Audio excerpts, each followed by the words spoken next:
প্রিয় দর্শক, আসসালামু আলাইকুম। শুভ সকাল সবাইকে। বেলা 9টার বেশি বাজে, তবু এখনও কিন্তু আকাশে রোদ ওঠেনি। তো আমরা যারা কৃষক, যারা আমরা পাওয়ার টিলার চালক আছি, তাদের কিন্তু কাজ কিন্তু থেমে নেই। এই যে আমাদের যে গাড়ি চামচাই 25 হর্স পাওয়ার ইঞ্জিন এবং সাইফিন গিয়ারবক্স 24 ফলের, এই গাড়িতে আমরা এই জমিটি কাদা করছি। এই জমিটি কিন্তু একদম মাঠের মাঝখানে। জমি নরম, হালকা পাতলা নরম আছে। আমাদের এলাকায় কিন্তু সাইফিন গাড়িতে চামচা ইঞ্জিন দিয়ে ব্যবহার করা হয়। সাইফিন ইঞ্জিন এবং আইসিআই গাড়ি কিন্তু ব্যবহার হয় না।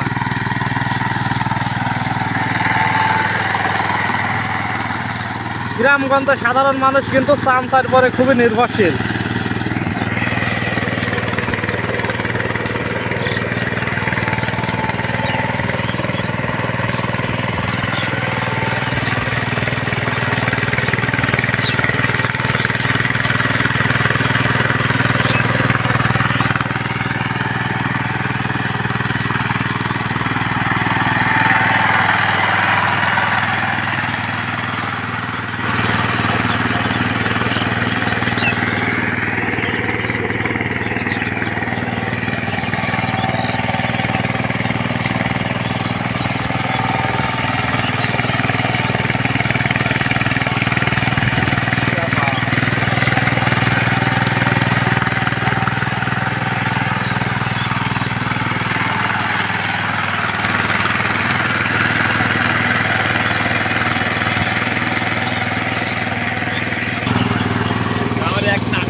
কাজ হবে না, কাজ হয় না।